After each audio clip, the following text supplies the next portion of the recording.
Price Lord, மரியே வாழ்க. போன வாரம் பார்த்தோம் நம்ம முள்முடியின் நாள் திருநாள், அதனால் முள்முடியின் ஜெபமாலை பற்றி பார்த்தோம். இந்த வாரம் ஆணிகளும் ஈட்டியும் கொண்ட அதை நினைவு கூற வேண்டிய ஒரு திருநாள். அது என்னங்க ஆணியும் ஈட்டிகள்னால், அதுக்குன்னு தனியாக ஒரு சாப்லெட் இருக்குது, ஒரு ஜெபமாலை இருக்குது. ஆண்டவருடைய பாடுகளில் என்ன அந்த ஆணியோட பங்கும் அந்த ஈட்டியோட பங்கை பற்றியும் நம்ம தெரிஞ்சுக்க போகிறோம். அதுக்கு முன்னாடி அதுக்குன்னு தனி சாப்லெட் இருக்கான்னா இருக்குது. பார்த்திங்கன்னா இதை ஈட்டி இருக்கும், இது ஆணிகளோடு இருக்கும், ப்ளஸ் கையில் இப்படி இப்படி பிடிச்ச மாதிரி உனக்காக நான் அன்பு செய்கிறேன், உன்னை நான் ரொம்ப நேசிக்கிறேன்னு சொல்லி அந்த சாப்லெட் இருக்கும். அப்புறம் இன்னொன்று 15 மணிகளை கொண்டது. அது அந்த சாப்லெட்டை பற்றி நம்ம பார்த்துக்கலாம். ஆணிகள் இருக்கும், அதை பற்றி நம்ம பின்னாடி பார்க்கலாம். ஏன்னா இப்போ அதை பார்க்குறதுக்கு முன்னாடி நம்ம சில முக்கியமான ஆண்டவருடைய நிகழ்வுகளில், அதாவது வெள்ளிக்கிழமையில் நம்ம என்ன தியானிக்கிறோன்னா சாரஃபுல் மிஸ்ட்ரி, அதாவது துக்க தேவ ரகசியத்தை தியானிக்கிறோம். நம்ம எல்லாம் என்ன பண்ணுறோன்னா அப்படியே ஜெபமாலை அந்த துக்க தேவ ரகசியத்தை அப்படியே நம்ம டக்குன்னு கெத்செமனே தோட்டத்தில் ரத்த வேர்வை எடுத்தது அப்படின்ட்டு கட்டுண்ணி கட்டி அடிக்கப்பட்டது, முள்முடி சுட்டப்பட்டது, அப்படியே டக்குன்னு ஒரு பரலோத்து மந்திரம் சொல்லி 10 ஆளுந்து முடியும் அப்படியே கடந்து போயிடுறோம். ஆனால் அதில் ரொம்ப ரொம்ப ஆழ்ந்த கருத்துக்களும், ஆண்டவர் பாடுபட்ட நிறைய நம்மளுக்கு தெரியாத விஷயங்களும் பாடுகளும் நம்மளுக்கு அதுக்குள்ளே இருக்குது. அதை பற்றி நம்ம தெரிஞ்சுக்கணும். அதுக்குன்னு தனி ஒரு ஜெபமாலையே இருக்குது. நம்ம எல்லாத்துக்குமே தெரியும் துக்க தேவ ரகசியம் வெள்ளிக்கிழமையில் சொல்கிறது. ஆனால் அதுக்குன்னு தனியாக சாரஃபுல் மிஸ்ட்ரின்னு சொல்லி அந்த படம் போட்டிருக்கோம். ஒவ்வொரு இந்த ஜெபமாலையை நான் சாப்லெட்டில் போடுவாங்க, டிஸ்கிரிப்ஷனில் போடுவாங்க. பார்த்திங்கன்னா சாமி கெத்செமனே தோட்டத்தில் ரத்த வேர்வை வெறுத்தது அது இருக்கும், கட்டூணில் கட்டி அடிக்கப்பட்டது அப்படி அந்த படங்கள் இருக்கும், முள்முடி சூட்டப்பட்டது அப்படியே அந்த படங்கள் அப்படியே இருக்கும். இந்த ஜெபமாலை அதோட ஜெபமாலை, அதாவது சாரஃபுல் மிஸ்ட்ரியோட ஜெபமாலை. சரி, இன்னொன்று பார்த்திங்கன்னா இது சாரஃபுல் மிஸ்ட்ரியோட ரோசரி.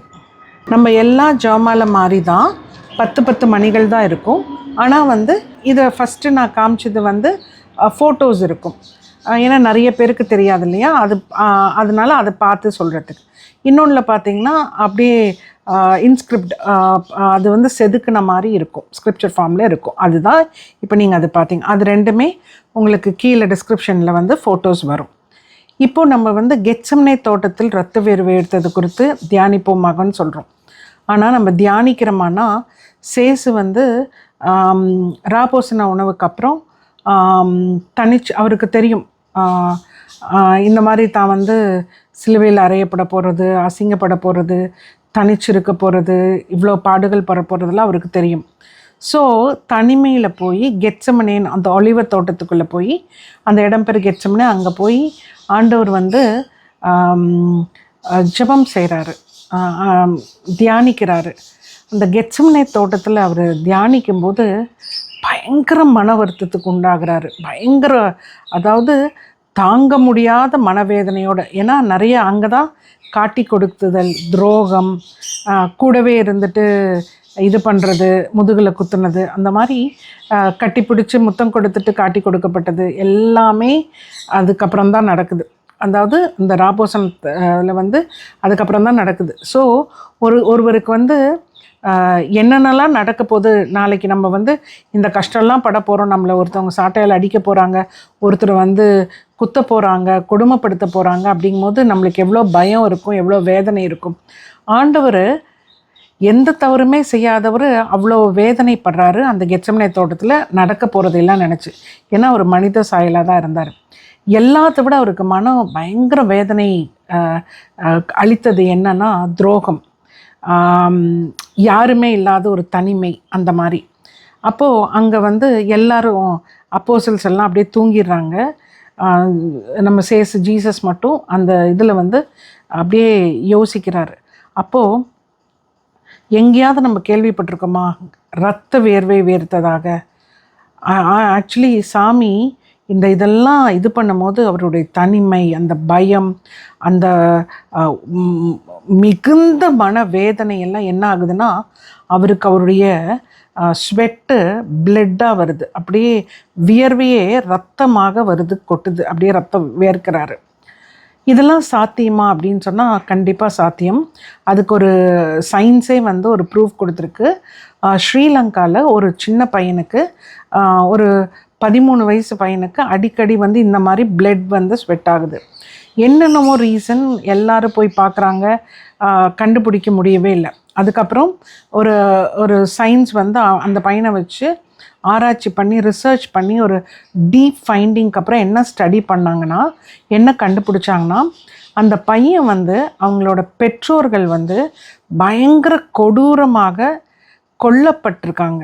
அந்த போர் சமயத்தில் அவங்க அந்த கொல்லப்பட்டு, அப்புறம் அந்த போர் சமயத்தில் அந்த குண்டு உழுகிறது, அந்த ரத்தம், அதெல்லாம் பார்த்து அந்த பையனுக்கு ஒரு விதமான பயம், ஒரு சோர்வு, ஒரு சொல்ல முடியாத ஒரு வேதனை இருந்திருக்கு.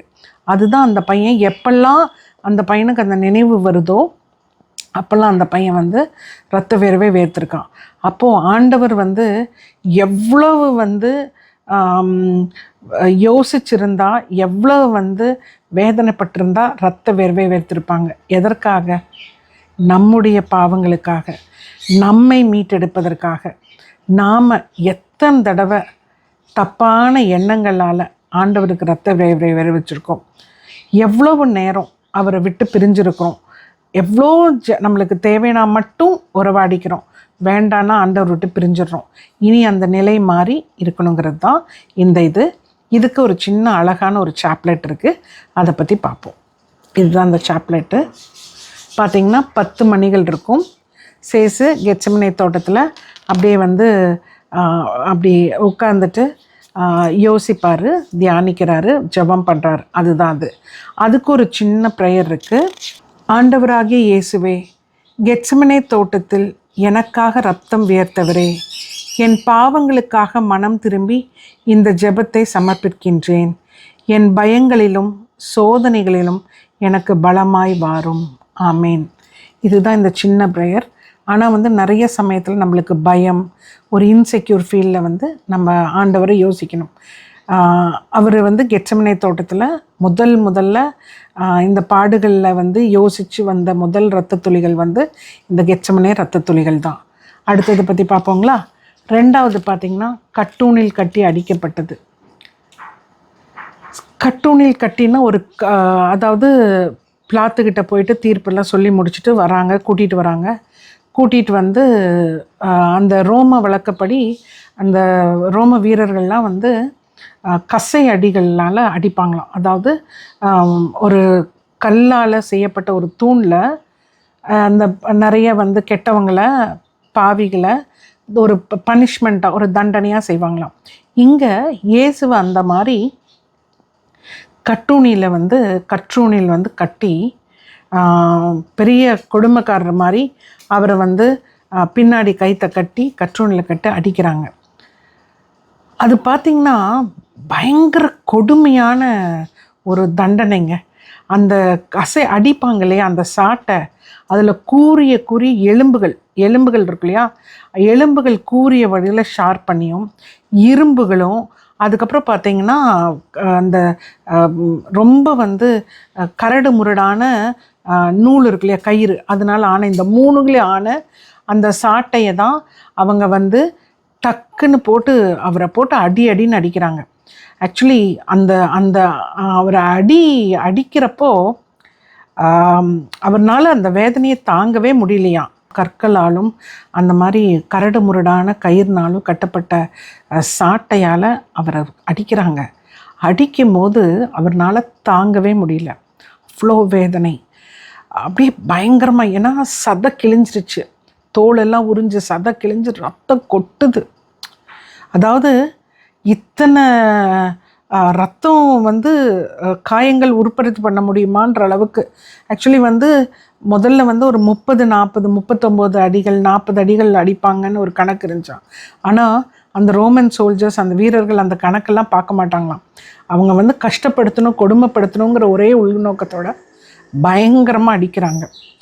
அதாவது அவரை வந்து அந்த நிலையில் பார்க்கவே முடியலையாம். அவ்வளோ ஒரு தோலெல்லாம் கிழிஞ்சு, சதையெல்லாம் கிழிஞ்சு அப்படியே தொங்கி, ஒரு சின்ன ஒரு சிராய்ப்பு இருந்தாவே நம்மளால் தாங்க முடியறதில்ல. ஒரு அவ்வளோ பாடுகள் பட்டிருக்காரு. அதுக்குன்னு தனி சாப்லெட்.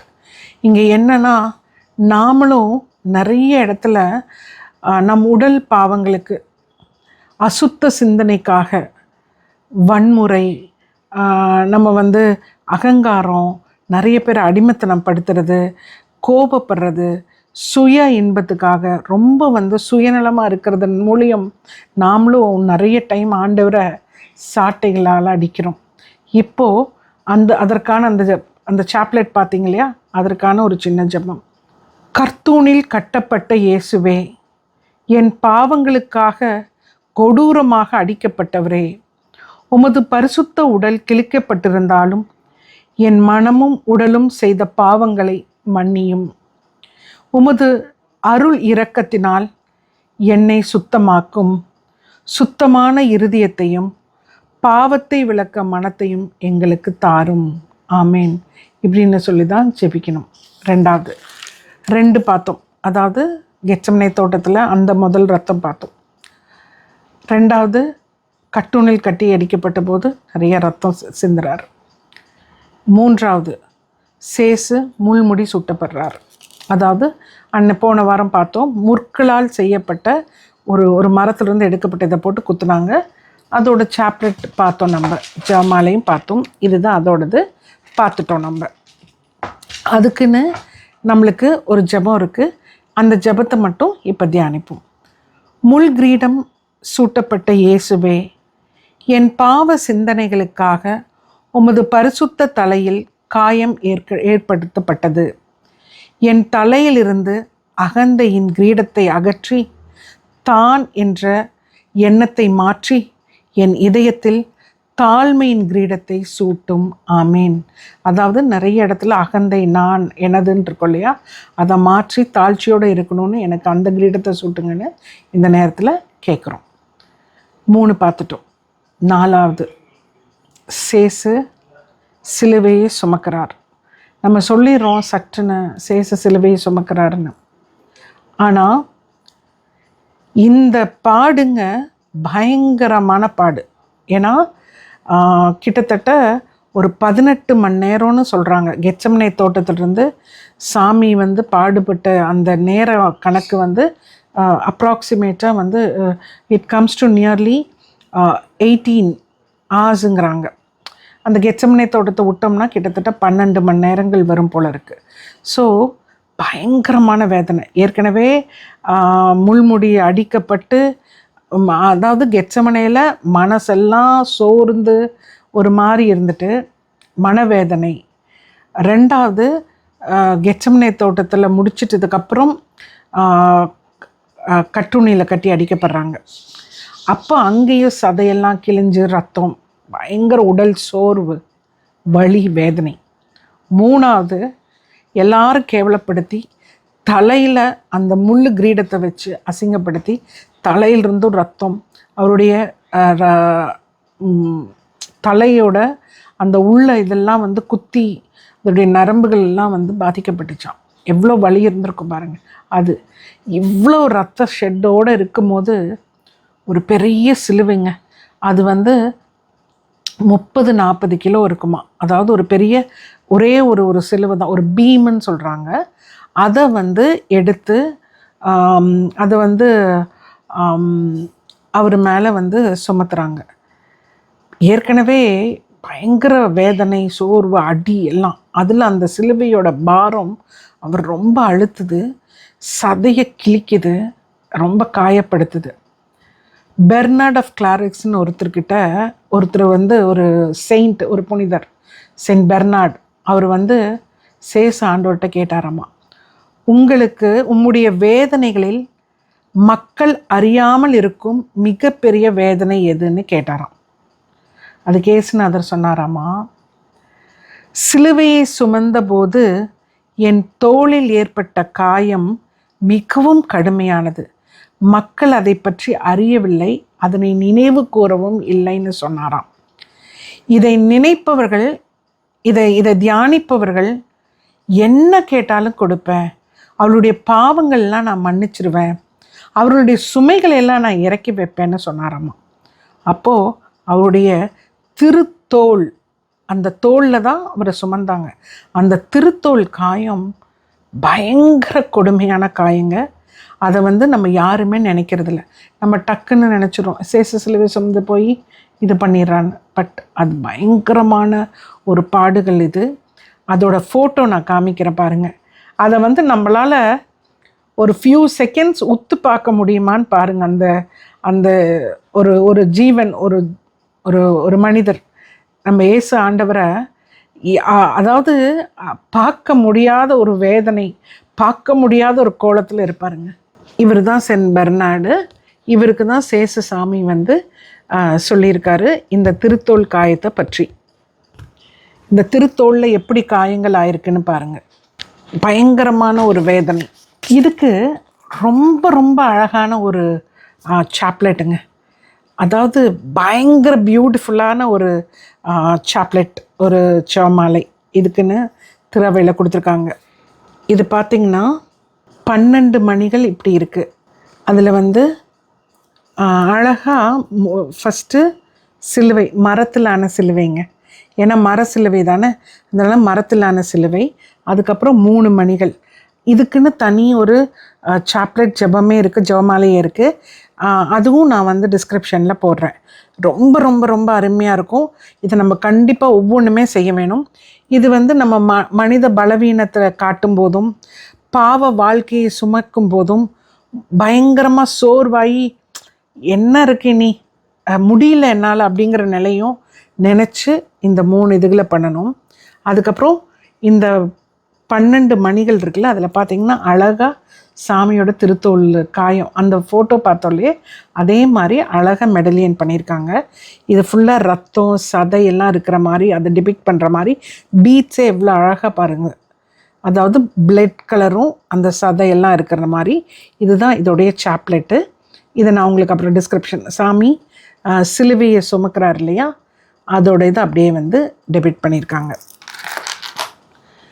ஆக்சுவலி சிலுவை அவமான சின்னம். யூதர்களை பொறுத்த வரைக்கும், ரோமன்ஸை பொறுத்த வரைக்கும் சிலுவை மரணம் இல்லை சிலுவை சுமக்கிறது ரொம்ப கொடியவர்கள், கெட்டவர்கள் தான் சுமக்கணும். அது பயங்கர அவமான சின்னம். ஆனால் அந்த சிலுவை இல்லைன்னா இன்றைக்கி நம்மளுக்கு மீட்பே கிடையாது. அது நம்ம எல்லாத்துக்குமே தெரியும். அந்த ஒரு அந்த இடத்த அதை பீம்னு சொல்கிறாங்க. அது 30 to 40 கிலோ உள்ள ஒரு பீமை அவர் மேலே சுமத்துறாங்க. அப்போது ஏற்கனவே உடல் கிழிந்து சதையெல்லாம் பிச்சுட்டு தோலெல்லாம் போய் தாகம், வலி, பயம், வெறுமை, தனிமை, துரோகத்தை எல்லாம் பார்த்துட்டு அவர் இன்னதலாவிய வேதனை, சொல்ல முடியாத வேதனையோட அந்த சிலுவை சுமத்து. யாருமே உதவிக்கு வரல.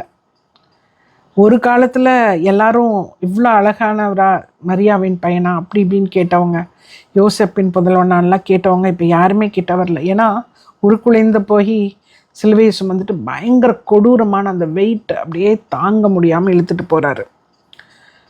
3 முறை விழுகிறாரு ஆண்டவர்.